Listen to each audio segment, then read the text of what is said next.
Hoje vamos falar sobre Júlio Evola.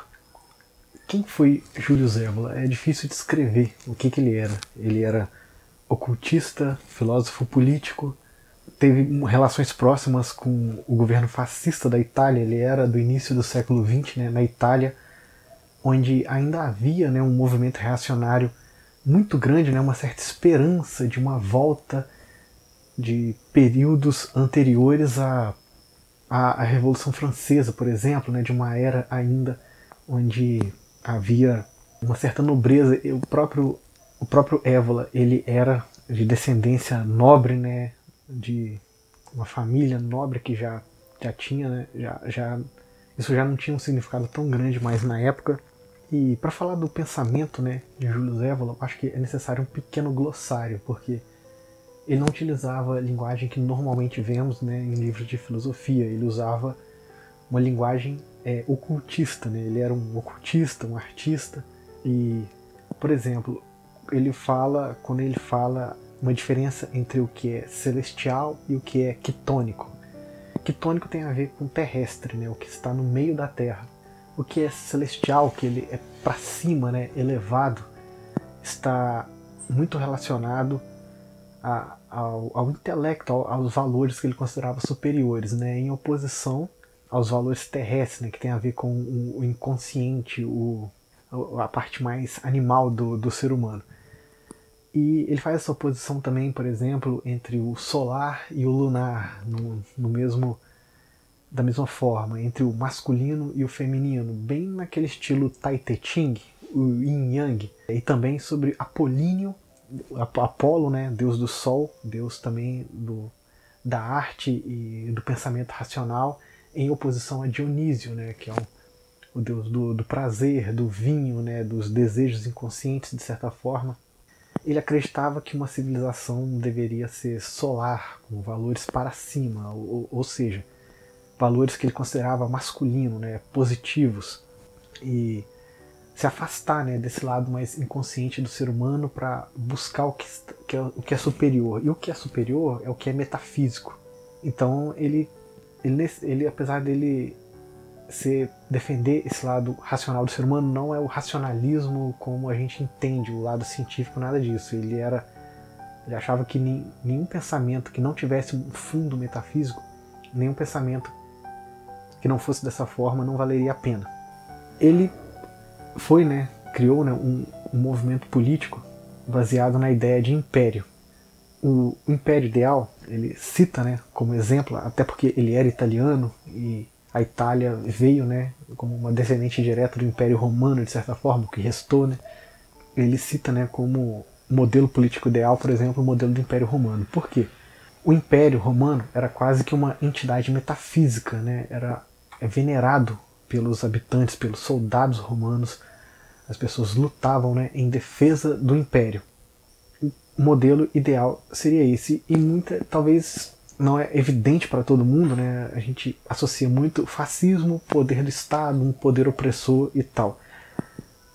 Mas um dos pontos chaves da ideologia fascista, do romantismo fascista, porque isso na prática nunca veio de fato a se concretizar, mas era a criação de um novo Império Romano. Obviamente que não chegou nem perto de nada disso acontecer, mas havia essa mitologia do Império Romano por trás do fascismo. A águia fascista é a águia romana. A saudação fascista, que hoje em dia a gente associa somente com o nazismo, é a saudação romana. Porque vem toda dessa mitologia do Império Romano como o ancestral da Itália. Então, nisso aí temos um contexto. O livro mais famoso dele, Revolta contra o Mundo Moderno, é diferente de tudo que eu já li na vida. Eu não saberia definir se é um livro de política, de filosofia, de ocultismo, mas é o livro mais importante dele, e é interessante até o título, Revolta contra o Mundo Moderno. Apesar dele ser um reacionário, declaradamente reacionário, ele falava que o título reacionário havia se tornado vergonhoso, mas que ele assumia completamente esse título. É interessante essa ideia de revolta, esse pensamento de que o passado era melhor do que o presente, né, em oposição à revolta revolucionária, que acredita que o futuro é melhor do que o presente. E como ele descreve o passado? Ele tem toda uma mitologia do passado. Ele fala, né, que a primeira civilização foi a civilização polar, e era uma civilização solar, que criou os primeiros valores solares. Quando ele fala de civilização polar, é literalmente polar. É uma civilização que ficaria no topo da Terra, ali no norte da Europa, né? Que é a civilização ariana. Então, essa civilização ariana, né, esse mito, né, da raça ariana, que depois fez parte aí do movimento fascista e teve muitas interpretações, cada povo se achava, né, cada reacionário, né, dessa época, eles se achavam descendentes da raça ariana. Não necessariamente pessoas loiras como Hitler, né, descreveu, nada disso. Essa raça ariana, assim, para Évola, os arianos pareciam muito mais com os italianos. Então existiam diferentes mitos, né, e o dele era esse, que essa raça vivia no topo do mundo, na região polar. Em determinado momento, né, o Sol ficava no meio do céu enquanto a Terra girava. E esse Sol passou a simbolizar o rei. Seria uma sociedade extremamente hierárquica, onde esse rei seria um deus na Terra, associado ao Sol. E ele fala que a partir daí, né, dessa época de ouro, o mundo começou a degenerar. Essa degeneração do mundo é muito semelhante à descrita na religião hindu. Ele é o extremo fã da cultura hindu, da cultura oriental. Na cultura hindu, se eu não me engano, a cada 10 mil anos vai passando por 4 fases, né, a história, até a última fase ser Kali Yuga, que é uma época de trevas, de morte, de destruição, até o renascimento, né, de uma nova era de ouro. E ele descreve, né, ele conta, né, a história do Ocidente através dessa visão hindu das 4 fases, só que ele não divide em 10 mil anos.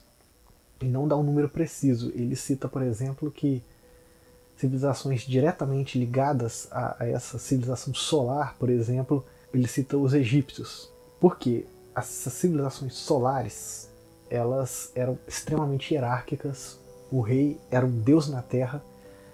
Essa casta sacerdotal, até esse conceito de casta, ele tira do hinduísmo também, era ao mesmo tempo, era a casta, né, que era a casta guerreira, era a casta líder, era de fato a casta superior. Depois, né, vinham os guerreiros, depois os mercadores, os artesãos e por fim os trabalhadores braçais, exatamente como no hinduísmo, né.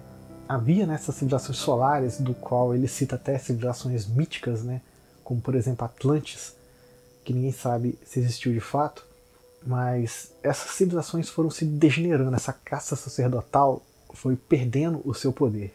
E a casta militar, a casta guerreira, assumiu, que foi a Idade Média, por exemplo, com o fim do Império Romano, né, sendo o Império Romano como uma espécie de última civilização solar, né, porque o imperador ele era também o sacerdote supremo da religião do Império.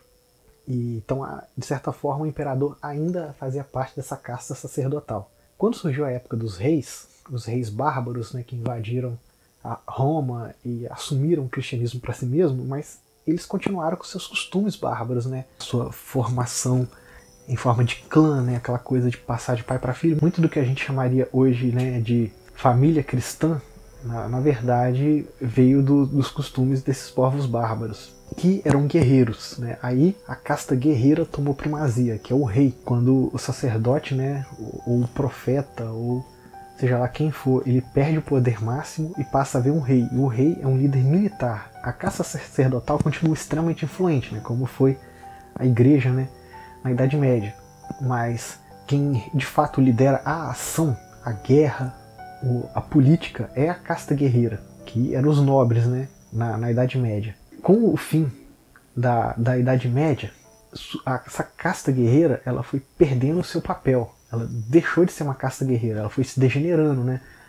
Quando a gente pensa em nobre, a gente não necessariamente pensa no cara com armadura, espada, guerreando até a morte. A gente pode pensar, por exemplo, na nobreza francesa do século XVIII, aqueles caras com aquelas perucas brancas enrolada até embaixo, com aquelas roupinhas cheias de frufru, tudo colorido, tomando vinhos caros, falando de uma forma afeminada. Descaracterizou-se completamente, né? Que foi quando aconteceu a Revolução Francesa. Nem tanto porque a casta comerciante era tão boa, mas sim porque a casta guerreira ela havia perdido o seu papel. Aí, no mundo, né, dos comerciantes, né, no mundo burguês, tudo mudou. O sacerdote ele não era mais o líder religioso, o sacerdote era o intelectual. Ele mudou sua característica completamente, né? Ele se refez para justificar o mercador. Se tornou o contador, né? Essa é a nova casta sacerdotal, né? A casta sacerdotal religiosa ainda continuou extremamente enfraquecida, nada do que já foi antes. Todo o papel que a casta sacerdotal fazia, né, a administração pública, passou, né, para esses intelectuais.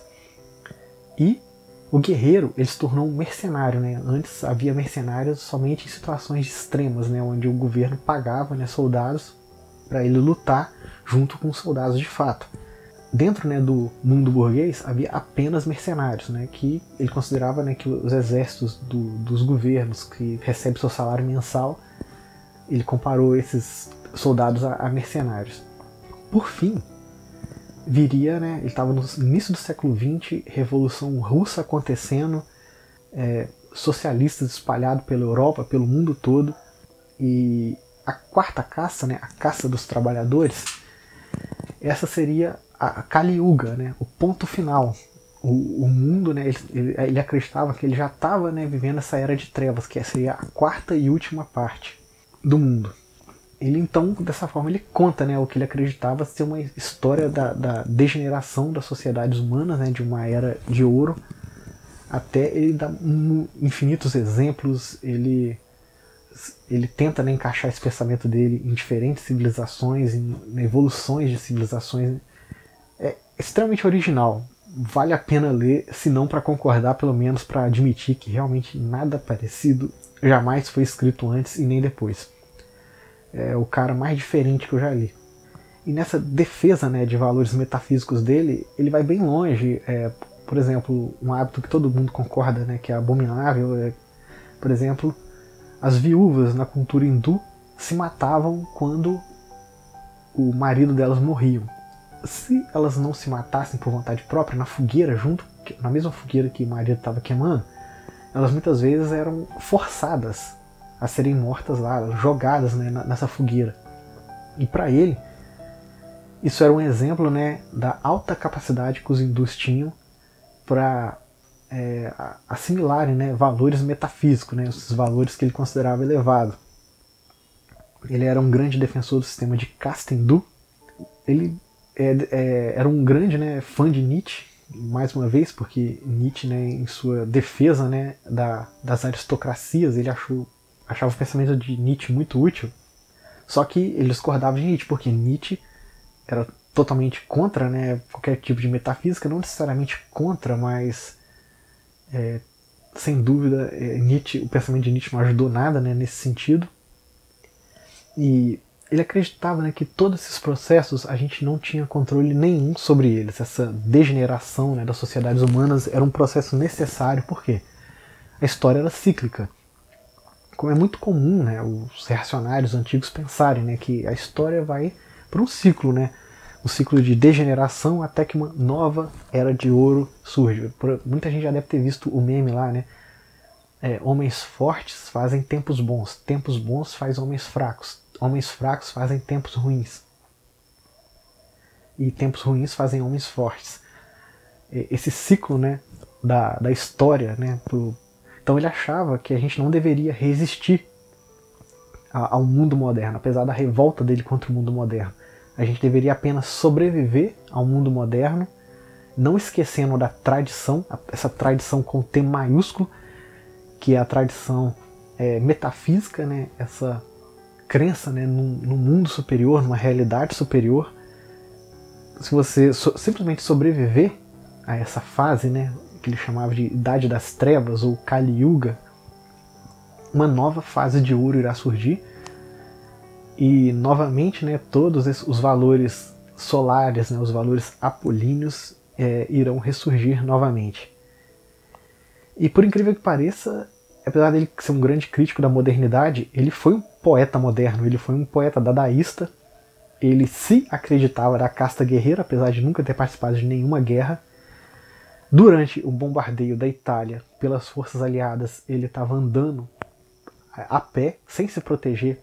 Uma bomba estourou perto dele e ele ficou na cadeira de roda até o fim da vida, porque ele quis pagar de machão. E ele tem muitos livros, né, sobre ocultismo. Sobre isso que eu falei, dele dizer que a gente simplesmente tem que sobreviver ao mundo moderno, né, a gente encontra muito disso nos seus livros, né, Cavalgar o Tigre, que faz parte, né, das 3 trilogias, assim, dos 3 principais livros dele, né. Tem também Império Pagão, onde ele defende toda essa mitologia do Império Romano por trás da identidade italiana. Ele tinha uma relação próxima com Mussolini, ele influenciou o governo de Mussolini, apesar de ter sido preso em determinado momento Ele também foi um grande crítico do governo fascista e chegou a ser preso por isso. Mas a crítica dele não era que o governo fascista era autoritário. A crítica do governo ao fascismo era que ele não era de direita o suficiente, não era reacionário o suficiente. Ele chamava o governo fascista de demagogo, populista, moderno em todos os sentidos. Ele queria uma volta daquele império metafísico que os romanos tinham, aquela devoção, que o Império Romano ele não era bordas, ele não era um território, o Império Romano era uma ideia, né? Era algo a ser venerado, pelo qual as pessoas matavam e morriam. E ele achava que o fascismo não estava indo nessa direção, então ele chegou a ser preso, né, por ser considerado um antifascista, mas depois que o fascismo acabou, ele também foi preso por ser considerado um fascista. Isso é até engraçado, né? Ele até fala que quando ele foi preso como antifascista, ele foi mais bem tratado do que quando ele foi preso como fascista. Quando, né, pelo envolvimento, né, da Alemanha com a Itália, o fascismo italiano ele começou a ganhar tons racistas e principalmente antissemíticos. E os italianos, eles são misturados, né? Eles têm uma mistura ali do norte da África, né, com uma mistura ali com o povo árabe. O povo árabe invadia, né, a Itália, depois vinha de cima, por exemplo, o povo bárbaro, né, que invadiu o Império Romano, né, os lombardos invadiram ali a Itália. Então você pode achar na Itália gente loira de olho azul e gente morena do norte da África. Então esse conceito de pureza racial não funcionava na Itália, e ele criou então o conceito de raça do espírito, que é basicamente dizer que algumas pessoas nascem superiores, não baseado em raça genética, né? Que ele era um grande crítico do pensamento científico também, dizendo que era um pensamento totalmente materialista e desprovido de metafísica, né? E a raça ela é baseada na biologia, é baseada na genética, que para ele era um conceito quitônico, ou seja, voltado para a Terra, para baixo, para o mundo material, diferente de valores espirituais, né? Porque dentro de uma mesma raça pode nascer um gênio e pode nascer um idiota. E algumas pessoas nasceram para liderar, outras para seguir. E uma coisa que ele critica em Nietzsche também era a visão de que o forte irá sobreviver e o fraco deve morrer, né? Esse darwinismo social mais presente no século XIX, né? Ele diz que o forte na sociedade ele não deve predar sobre o fraco. Mas é por quê? Enquanto que Nietzsche era um individualista, ele cria a formação de um império, uma formação de uma sociedade. Então, para essa sociedade funcionar, o forte, né, deveria proteger o fraco, e dessa forma, né, formando a casta guerreira e tal, que seria as castas, né, onde as castas superiores protegeriam as inferiores, mas em contrapartida as inferiores iriam servir as superiores, né, que ele chamava de sociedade orgânica e hierárquica. Ele era um grande defensor da hierarquia, totalmente anti-igualitarista, né? Tudo que você pode esperar de um total reacionário. Uma coisa interessante, né, que ele fala, né, ele critica, né, o fato de que os países do eixo, né, entraram em guerra contra os aliados. Ele achava que isso não deveria ter acontecido, né, eles deveriam achar de alguma forma uma compreensão entre os aliados. Ele até fala que Mussolini estava, né, em diálogo com a Inglaterra para formar uma espécie de união, né, contra a ameaça comunista da Rússia que estava se formando. Aí de repente Hitler declara guerra contra todo mundo, né, e começa a Terceira Guerra Mundial. É muito interessante, né, que ele é o único pensador que eu sei que vê, que tem esse ponto de vista, né, que conheceu pessoalmente, né, Mussolini. Ele influenciou Mussolini, como eu disse, o fascismo estava muito influenciado pelas teorias racistas da Alemanha, e ele trouxe Mussolini de volta, né, lembrando Mussolini que ele era italiano e que o povo italiano não tem que entrar nessa história, apesar de que ele defendia sim, né, uma aliança, né, entre os italianos e os germanos. Ele lembra até a relação do Império Romano, o Sacro Império Romano, né, ele cita, que eu não lembro agora, mas ele cita dinastias, né, italianas e dinastias alemãs que foram aliadas. Ele critica tanto os supremacistas alemães quanto os supremacistas italianos. Ele achava que deveria sim haver uma aliança. Ele criticava, né, o Ocidente de uma forma geral por ser extremamente materialista. Ele achava que deveríamos ser mais como os hindus, mais como os chineses, mas obviamente que ele queria, né, queria uma transformação da civilização ocidental, ao mesmo tempo que ele dizia que era impossível, que o processo era inevitável, né, que essa idade das trevas não tinha freio, que a gente podia somente esperar. Pensador extremamente obscuro, e acho que pouquíssimas pessoas escutaram falar de Júlio Evola. Ele tem uma obra gigantesca. Talvez muita gente vai dizer que ele não vale a pena, né, pelas pessoas que ele estava, né, envolvido, mas ele não era nem mais nem menos radical do que qualquer facção da época. Ele apenas, né, e como eu disse, é o cara mais diferente que eu já li na vida, e só por isso já valeu a pena.